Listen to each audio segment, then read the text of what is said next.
वनिकम वंदनम स्वागतम नमस्ते सत श्रीकाल अस्सलाम वालेकुम। हेलो दोस्तों, मैं आपकी प्रिय दोस्त प्रियंका सभी का स्वागत करती हूँ टाइम्स ऑफ यूपीएससी के चैनल पे। आज डेट है 4 फरवरी। देख लेते हैं वीक का सेकंड डे है ट्यूसडे। आज आर्टिकल्स ऐसे इतने आए नहीं हैं, लेकिन एक दो आर्टिकल्स हैं, जैसे कि महाराष्ट्र के ऊपर है कि महाराष्ट्र की गवर्नमेंट जो भी प्रेजेंट गवर्नमेंट है, उन्होंने कहा है कि जो मिड डे मील पॉलिसी है, ठीक है, तो उसमें जो है आपको पता है मिड डे मील में जो स्कूल्स होते हैं उसमें खाना दिया जाता है ना, डिफरेंट डिफरेंट टाइप के। तो उसमें कई स्कूल ऐसे होते हैं जिसमें फ्रूट्स भी मिलते हैं, एग मिलते हैं, किसी में नॉन वेज चिकन भी मिलता है, ठीक है। तो यहाँ पे अभी महाराष्ट्र जो है पहले एग प्रोवाइड करवाते थे, लेकिन अब इन्होंने अनाउंस करा है कि अब ये नहीं देंगे। तो इस पे यहाँ पे राइटर जो हैं कुछ चैलेंजेस बता रहे हैं, तो क्या है वो देख लेते हैं। इस इधर इधर देखोगे तो आप ये देखिए, आपको पता है बांग्लादेश का जो है अभी रिसेंटली 5 महीने हो चुके हैं, 5 से 6 महीने हो चुके हैं। शेख हसीना की जो सत्ता है वो वहाँ उन्हें सत्ता से हटा दिया गया था, ठीक है। तो उसी के बारे में एक आर्टिकल है, ऐसा कुछ नया नहीं है पॉइंट। तो और इसके अलावा यहाँ पे यूएस के डोनाल्ड ट्रंप के बारे में है कि इन्होंने जैसे अभी एंटी माइग्रेशन के बारे में बोला है कि जैसे कि मैक्सिको से जो भी लोग अभी तक इन्होंने इलीगली यूएस से आए हैं, ठीक है, और इन्होंने अप्लाई भी किया है, तो उन्हें जो है रद्द कर दिया जाएगा। और सेम ऐसे ही H1B1 जो वीज़ा होता है, जिसमें ओवरऑल वर्ल्ड से जो है एक नंबर ऑफ है ना, जैसे हर साल इनका एक नंबर होता है पर्टिकुलर कि इतने लोग चाहिए हैं माइग्रेंट के फॉर्म में। तो अलग अलग एशिया से, अफ्रीका से, है ना, अलग अलग कॉन्टिनेंट से लोग यहाँ माइग्रेट होकर आते हैं। तो उसके बारे में बता रहे हैं यहाँ पे राइटर, काफ़ी चैलेंजिंग है। ऐसा जिसमें भी कोई नया पॉइंट नहीं है, सेम ही रिपीटेटिव पॉइंट्स हैं इसमें, ठीक है। इसके अलावा यहाँ पे अगर आप एक आर्टिकल देख लोगे तो यहाँ पे एक्स्ट्रा लॉन्ग स्टेपल कॉटन के बारे में है, ठीक है। तो ये जो है इसको बोलते हैं ELSP। एक्चुअली इस बार जो बजट हमारा अनाउंस हुआ है उसमें हमारे फाइनेंस मिनिस्टर ने बोला है कि हमें इंडिया को अब ELS के प्रोडक्शंस पे फोकस करना चाहिए। ये एक वन ऑफ द कैटेगरी है कॉटन की, ठीक है। इसके अलावा फेंटेनाइल का आपको पता होगा कि इशू काफ़ी ज़्यादा USA में जो है लोगों के द्वारा देखा गया है कि जो फेंटेनाइल मेडिसिन जो है पेस्टिसाइड्स के फॉर्म में यूज़ किया जाता है या फिर पेन किलर के फॉर्म में यूज़ किया जाता है कुछ मेडिसिन में, उसे जो है लोग यहाँ पे ड्रग के फॉर्म में यूज़ कर रहे हैं, क्योंकि बहुत ही कम सस्ते में, चीप प्राइस में मिल जाता है। और स्पेशली मैक्सिको और USA से इसका एक्सपोर्ट किया जाता है। तो यहाँ पे USA ने भी सैंक्शंस लगाया है कि इन चीज़ों को बंद करे, बैन करे, इंडिया में जो USA में इसको इलीगल तरीके से अवेलेबल ना करवाए, ठीक है। तो उस पर एक आर्टिकल है। और इसके अलावा यहाँ पे जो है साइंटिस्ट उम्मीद कर रहे हैं कि जैसे 2024 YRF करके एक एस्ट्रॉयड है, ठीक है, जिसे asteroid terrestrial last alert system के द्वारा जो है टेलीस्कोप के द्वारा चिली में इसे आइडेंटिफाई किया गया है। और ये बताया जा रहा है कि 2036 तक, है ना, ये अर्थ को आके हिट करेगा। तो एक बार ये आर्टिकल देख लेंगे, बेसिक है, ठीक है। चलो वन बाय वन शुरू करते हैं, ठीक है। तो देखिए यहाँ पे अभी ना स्टेट गवर्नमेंट, महाराष्ट्र गवर्नमेंट, क्योंकि आपको पता है मिड डे मील जो होता है ना, ये स्टेट गवर्नमेंट के अंडर में दिया हुआ एक स्कीम है, ठीक है। तो अब जो है महाराष्ट्र गवर्नमेंट ने डिसीजन लिया है कि जो एग ये मिड डे मील में देते हैं उसे हटाने का, जिसके लिए अभी 1 साल पहले इन्होंने 50 करोड़ रुपये भी अपने एनुअल बजट में दिया था। तो राइटर यहाँ बता रहे हैं कि पहले तो रीज़न समझ में नहीं आ रहा था कि क्यों इन्होंने मिड डे मील से एग को हटा दिया, लेकिन अब समझ में आ रहा है कि फाइनेंशियली कहीं ना कहीं इम्बैलेंसेस की वजह से जो एग और बनाना दे रहे थे या फिर लोकल फ्रूट दे रहे थे वो अब यहाँ पे बंद कर दिया जाएगा, ठीक है। तो प्रॉब्लम ये नहीं है कि उन्होंने बंद कर दिया, लेकिन प्रॉब्लम ये है कि राइटर बता रहे हैं कि जैसे कि अभी आपको पता होगा क्लास 1 से लेकर क्लास 8 तक के बच्चों को एग, पुलाव, राइस, खीर, सातवा, स्वीट डिश, जैसे इस तरह की चीज़ें जो हैं, स्पेशली बीजेपी रूल गवर्नमेंट हो या फिर और भी जो पार्टीज़ हैं उनके द्वारा यहाँ पे काफ़ी सारे स्टेट्स में दिया जा रहा है। अब जैसे ये महाराष्ट्र है, इसके बाद उड़ीसा, उत्तराखंड और उड़ीसा और असम ऐसे हैं जो बीजेपी रूलिंग है, ठीक है, ये NDA पार्टी की रूलिंग है, लेकिन फिर भी जो है अभी मिड डे मील्स में काफ़ी चीज़ें प्रोवाइड कराई जा रही हैं और काफ़ी चीज़ें हटा दी गई हैं यहाँ पे, ठीक है। तो यहाँ पे स्पेसिफिकली एक्चुअली राइटर एक तो ये बता रहे हैं कि नेशनल फैमिली हेल्थ सर्वे का अगर आप डेटा लोगे ना, लॉजिकली अगर हम बात करें तो यहाँ पे राइटर बता रहे हैं कि देखिए ऑलरेडी हमारे इंडिया में ना चाइल्ड माल न्यूट्रिशन जो है बहुत बड़ा एक प्रॉब्लम है। National family health survey 5th ने ये बात बोली है 2019-20 में कि हमारे पास काफ़ी सारे बच्चे, नियरली 35% ऐसे हैं जो अंडर द एज हैं, 5 से कम उम्र के बच्चे हैं और जिनकी हाइट जो है ना वो अपने एज के अकॉर्डिंग नहीं है। और 19% बच्चे ऐसे हैं वेस्टेड है, यानी वेट फॉर हाइट है, जितना हाइट है उसके हिसाब से वेट नहीं है, ठीक है। तो ये सिलसिला जो है यहाँ पे महाराष्ट्र के दूल्हे चंद्रपुर डिस्ट्रिक्ट में भी बहुत ज़्यादा नॉर्मली देखा जा रहा है। कुछ परसेंटेज बताइए जो कि इतना खास इंपॉर्टेंट नहीं है, लेकिन महाराष्ट्र के साथ साथ झारखंड में भी ये प्रॉब्लम बहुत ज़्यादा है। इवन अगर आप ओवरऑल इंडिया की भी बात करोगे ना तो जो स्टंटिंग, वेस्टिंग है, ये तो बहुत ही कॉमन एक इशू जो है यहाँ देखने को मिलता है। तो यहाँ पे राइटर बता रहे हैं कि देखिए आप जो फूड बैन कर रहे हो ना, जैसे बनाना हो गया आपका, या फिर एग नहीं दे रहे हो, या फिर जैसे चिकन वगैरह, ये नॉनवेज वगैरह, ये प्रोटीन का काम करता है। ऑलरेडी आपके देश में यहाँ माल न्यूट्रिशन जो है, न्यूट्रिशन सफिशिएंट ना होने का एक इशू आपके सामने है। लेकिन यहाँ पे राइटर ये बता रहे हैं कि लेकिन हमारा जो इंडिया है ना, वो कहीं ना कहीं काफ़ी एक लंबे टाइम से जो है अपने आप को एक वेजिटेरियन नेशंस का टैग लेते हुए चल रहा है, जो एक बहुत बड़ा मिथ है। ठीक है, यहाँ पे एग्रीकल्चर है, लेकिन इसका मतलब ये थोड़ी कि एग्रीकल्चर है तो आप सिर्फ एग्रीकल्चर ही खाओगे। आप न्यूट्रिशंस अपने पोषण के लिए जो एक बेसिक मील होती है उसको फुलफिल ना करना। तो यहाँ पे राइटर क्रिटिसाइज कर रहे हैं, चाहे वो महाराष्ट्र हो, मध्य प्रदेश हो, या फिर झारखंड हो। ठीक है, यहाँ पे जो है अब जैसे कई बार क्या होता है पॉलिटिकली चीज़ों को, जैसे एग और बीफ पे, कि ये लोग ये चीज़ें नॉन वेज है, इन्हें नहीं खाना चाहिए, तो कहीं ना कहीं से रिलीजन आस्पेक्ट से जोड़ दिया जाता है, जो चीज़ हमारे अमूमन देखने को मिल रहा है। तो राइटर यहाँ इस चीज़ को क्रिटिसाइज कर रहे हैं कि हमें बेसिक नीड देखना है कि हम एज अ ह्यूमन, ऐसा हमारे जो चाइल्ड्स हैं, जो चिल्ड्रन हैं, उनकी जो न्यूट्रिशंस का इशू है उसे हमें रिजॉल्व करना है, ना कि हमें पॉलिटिक्स या इन चीज़ों को मुद्दा बनाना है। ठीक है, तो ये चीज़ जो है ओवरऑल यहाँ पे राइटर बता रहे हैं। तो यहाँ पे राइटर बता रहे हैं कि महाराष्ट्र को एक बार वापस अपने इस चीज़ों पर सोचना चाहिए, क्योंकि इसका कॉन्सिक्वेंसेज बहुत लंबे टाइम पर आएगा। आपको देखो, मैं एक ना छोटी सी स्टोरी बताती हूँ। आपको पता है मिड डे मील जो प्रोग्राम है ना, ये नियरली 1952 में ना तमिलनाडु के सीएम थे, पहले सीएम मिस्टर कामराज। ठीक है, आपने पॉलिटिकल अगर पढ़ा होगा, पॉलिटिकल साइंस वगैरह, तो उसमें आपने ये नाम, पर्सनालिटी ज़रूर सुनी होगी, के कामराज करके। ठीक है, इन्हें ब्लैक गांधी भी कहा जाता है।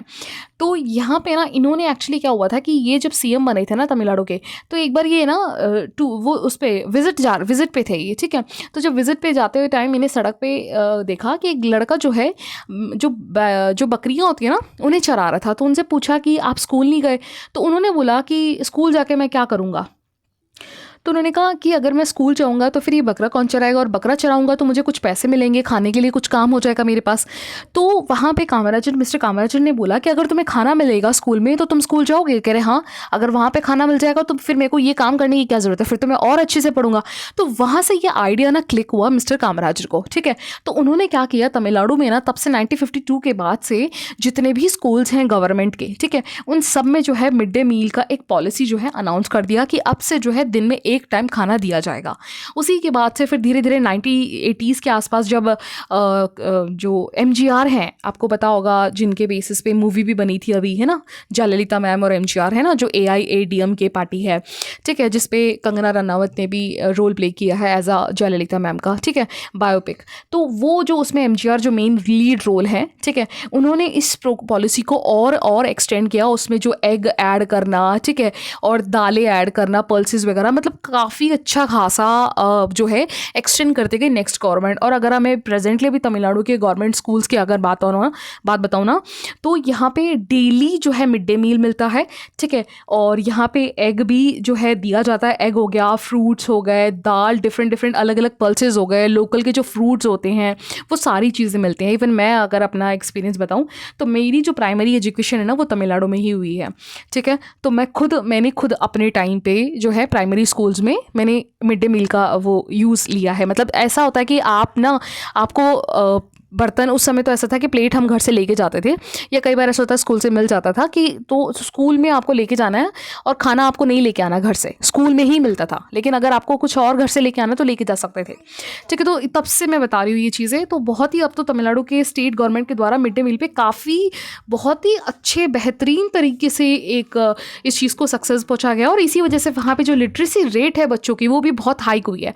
एक्चुअली मोटिव ही क्या था ना मिड डे मील का, कि खाना अगर हम देंगे, क्योंकि देखिए हमारी आज़ादी के बाद से अगर आप देखो ना, हम गरीबी में थे, है ना, हमें गरीबी से निकलने के लिए हमने ग्रीन रेवोल्यूशंस को फोकस किया, राइस और वीट पे हमने इसके प्रोडक्शंस को फोकस किया था, है ना। लेकिन एजुकेशन जो है, अब एजुकेशन को किस तरीके से हम जो धान है, जो खाना है, उससे कैसे जोड़े, इसी चीज़ का एक सोल्यूशन था मिड डे मील। और मिड डे मील से क्या होता है कि बच्चे को एक न्यूट्रिशन भी मिलता है। जब आप एग वगैरह दे रहे हो, फ्रूट्स दे रहे हो, आप जो लोकल रीजनल के फूड्स है उसके बेसिस पे अगर आप खाना देते हो, तो बच्चे का जो दिमाग है, जो ब्रेन है, जो न्यूट्रिशन है, वो और बेनिफिशियर के साथ वो डेवलप होगा और वो स्टडीज़ पे और फोकस कर पाएंगे, है ना। तो ये चीज़ बहुत ही एक बेहतरीन जो है स्कीम है। लेकिन यहाँ गवर्नमेंट के द्वारा irrespective of religion, irrespective of politically aspect को फोकस करके यहाँ पे डिस्कस करना काफ़ी गलत साबित होता है। ठीक है, तो ये हमें थोड़ा सा डिप्लोमेटिकली यहाँ पे आंसर हमें समझने की ज़रूरत है, ये ऑल्दो ये मेंस पर्सपेक्टिव वाला टॉपिक है। ठीक है, आई होप आपको समझ में आया होगा। इसके अलावा नेक्स्ट जो काम का आर्टिकल है, इसके बाद ये कॉटन का देख लेते हैं। एक्स्ट्रा लॉन्ग स्टेपल, एक्चुअली है ना, एक्स्ट्रा लॉन्ग स्टेपल ना एक तरह का वेराइटी है। ये वेराइटी जो है साउथ अमेरिका की है, नेटिव। ठीक है, अभी प्रेजेंटली चाइना बहुत बड़ा प्रोड्यूसर है। तो हमारे जो अभी बजट अनाउंस हुआ था, mister finance minister Nirmala Sitharaman ma'am ने, इन्होंने बोला कि हमें जो है अब इंडिया को, ऑल्दो आपको पता है इंडिया वर्ल्ड लेवल पे कॉटन का फर्स्ट नंबर पे प्रोड्यूसर है, ठीक है, वर्ल्ड नंबर का। तो यहाँ पे इन्होंने कहा कि अब इंडिया को एक्स्ट्रा लॉन्ग स्टेपल वाला जो है वैरायटी वाला कॉटन प्रोड्यूस करना चाहिए। कॉटन को अगर बेसिकली देखें तो उसका साइंटिफिक नाम जो है गॉसिपियम हिर्सुटम है। 96% कॉटन जो है वर्ल्ड का जो कॉन्स्टिट्यूट होता है या बनता है वो इंडिया में बनता है। जो नॉर्मल कॉटन हम बनाते हैं वो उसकी जो लेंथ होती है वो 20 to 28 mm होती है, लेकिन जिस ELS की बात कर रहे हैं वो इसका जो लेंथ होगा वो 30 mm होगा। ठीक है, इसको गॉसिपियम बार्बाडेंस बोलेंगे। ठीक है, नाम अलग है। और अगर इसकी अगर नेटिव देखें तो ये साउथ अमेरिका से है। चाइना इसका बहुत बड़ा जो है अभी ग्रो कर रहा है, इजिप्ट, ऑस्ट्रेलिया, पेरू भी। तो यहाँ पे अगर हम इंडिया की बात करें तो ऐसा नहीं है इंडिया में बिल्कुल नहीं है ELS कॉटन वाला जो वैरायटी है कुछ, जैसे महाराष्ट्र के अत्तापाड़ी तालुक है, संगाली डिस्ट्रिक्ट है, कोयम्बतूर है तमिलनाडु का, भाशु पावर है, ठीक है। इसके अलावा और भी कुछ अम्बेडकर जैसे अहमदनगर है, अहमदनगर है ना। तो यहाँ पे जो है, यहाँ पे काफ़ी ये ELS वाला जो है प्रोडक्ट जो कॉटन है ये प्रोड्यूस किया जाता है, लेकिन यहाँ पे हमें और काम करने की ज़रूरत है। तो लेकिन इंडिया की बात करें तो ये ELS को इतना ज़्यादा तवज्जो क्यों नहीं दिया जा रहा है? एक तो सबसे मेन बात है जो इसका MSP प्राइस होता है। बेसिक जो लॉन्ग स्टेपल वाला जो कॉटन है उसकी MSP 7,500 के आसपास ही, इसका 7,121 रुपये ही है पर क्विंटल। ठीक है, तो ये एक बहुत बड़ा इशू है क्या, यानी जो प्रोड्यूस करते हैं फार्मर, उन्हें अगर सही तरीके से अगर किसी चीज़ का प्राइस नहीं वे तो वो क्यों बनाएंगे उसको। ठीक है, यही तो बहुत बड़ा एक रीज़न है हमारे एग्रीकल्चर के प्रोडक्ट में जो मल्टी डाइवर्स क्रॉप को ना फोकस करना फार्मर्स के द्वारा। इसके अलावा ये जो ELS वाला जो क्रॉप है ना, वैरायटी जो कॉटन की है, ये जगह बहुत घेरती है। इसका जो पर एकड़ है उसमें 10 से 12 क्विंटल आप ले पाओगे। ठीक है, ईल्ड जो है काफ़ी, जैसे नॉर्मली वाली तो 10 से 12 क्विंटल है, लेकिन ELS वाली 10 से 8 ही क्विंटल निकलेगी, लेकिन एकड़ ज़मीन लेगी पूरी एक लंबी। ठीक है, तो ये एक रीज़न है, इस वजह से फार्मर्स इसका प्रोड्यूस नहीं करते। लेकिन तो यहाँ पे बात आ जाती है कि क्या इससे हमारा जो मिशन है कि हमें सेल्फ सफिशिएंट होना है और हमें प्रोडक्शन बढ़ाना है टेक्नोलॉजी के हिसाब से, तो यहाँ पे एक बहुत ही अच्छा जो पर एकड़ अगर इसकी ईल्ड को अगर हम इंक्रीज करते हैं जेनेटिक मॉडिफिकेशन के साथ, तो ये बहुत ही एक अच्छा जो है बेहतरीन एग्जाम्पल साबित होगा। ठीक है, और इंडिया पर ईल्ड के हिसाब से अगर देखिए सिग्निफिकेंट रोल प्ले करता है। जैसे कि अगर ब्राज़ील की बात करें तो यहाँ पे 20 क्विंटल पर एकड़ से यहाँ पे प्रोड्यूस होता है। चाइना 15 क्विंटल पर एकड़ पे करता है, लेकिन इंडिया का जो है पर एकड़ जो क्वांटिटी है, क्वालिटी है, वो कम है। ठीक है, तो हमें इस चीज़ को बढ़ाने के लिए ELS जैसे कॉटन का यूज़ करने की ज़रूरत है। इसके अलावा ये फेंटाइल का देखिए, याद रखिएगा, फेंटाइल एक तरह का केमिकल है। ठीक है, ये ओपियोइड है, यानी एक तरह का सा ड्रग ही है जिसे हम नेचुरल सब्सटेंस से प्राप्त करते हैं। जो ओपियम पॉपी प्लांट होता है ना, उसी से ये निकलता है। इसका मेनली यूज जो होता है ना, पेन रिलीफ, यूफोरिया, इस जैसे पेन, जैसे न्यूरॉन से रिलेटेड पेन्स में जो है इसका यूज़ किया जाता है। लेकिन ये थोड़े सस्ते प्राइस में मिलने की वजह से USA में क्या करते हैं, इसको लोग ड्रग के फॉर्म में यूज़ करते हैं। ठीक है, और ये 100 से 500 मोर जो है हेरोइन से भी ज़्यादा पावरफुल होता है ये। ठीक है, तो यहाँ पे बताया जा रहा है कि चाइना और मैक्सिको का बहुत बड़ा रोल है इसको एक्सपोर्ट करने में USA में, और इलीगली इसका यूज़ किया जा रहा है। ठीक है, तो ऑल्दो US गवर्नमेंट ने इस पर एक्शंस भी उठाए हैं इस चीज़ को बैन करने के लिए। ठीक है, और यहाँ पे इस चीज़ की शुरुआत भी आपको पता है कि अब टैरिफ से शुरू कर दिया है। 40% का टैरिफ जो है USA ने मैक्सिको कनाडा पे लगा दिया है। ठीक है, इसके अलावा नेक्स्ट आर्टिकल जो है एक याद रखिएगा, नाम से आ सकता है 2024 वायर 4 क्या है, ये एक एस्ट्रॉयड है जिसको अभी चिली में asteroid terrestrial impact last alert system telescope के द्वारा देखा गया है। ठीक है, अब नासा ने बताया है, ये नासा का है। ठीक है, नासा ने बताया कि ये 2024 YRF जो सेलेस्टियल बॉडी है, यानी आपका जो, और ये है क्या बोलते हैं इसको, एस्ट्रॉयड है, ये आने वाले 2032 तक जो है ये अर्थ से टकराएगा। ऑल्दो चांसेस तो इतने ही, लेकिन 1% चांस है, 99% तो नहीं है, लेकिन 1% चांस है इसका टकराने का। और इसके अगर हम इसकी स्ट्रक्चर की बात करें तो ये 40 to 100 मीटर वाइड है। ठीक है, इसका साइज़ काफ़ी बड़ा है एज अ बिग ऑब्जेक्ट के फॉर्म में। ठीक है, और 80,000 किलोमीटर का डिस्टेंस रखता है अर्थ के प्लैनेट से। तो उम्मीद है ये 2028 तक तो विजिबल हो जाएगा और 2032 तक टकरा सकता है अर्थ से। ठीक है, तो आप नाम से याद रखिएगा, बाकी तो पूछने का थोड़ा चांस कम ही है। तो यही था आज सिंपल से आज आर्टिकल। Thank you.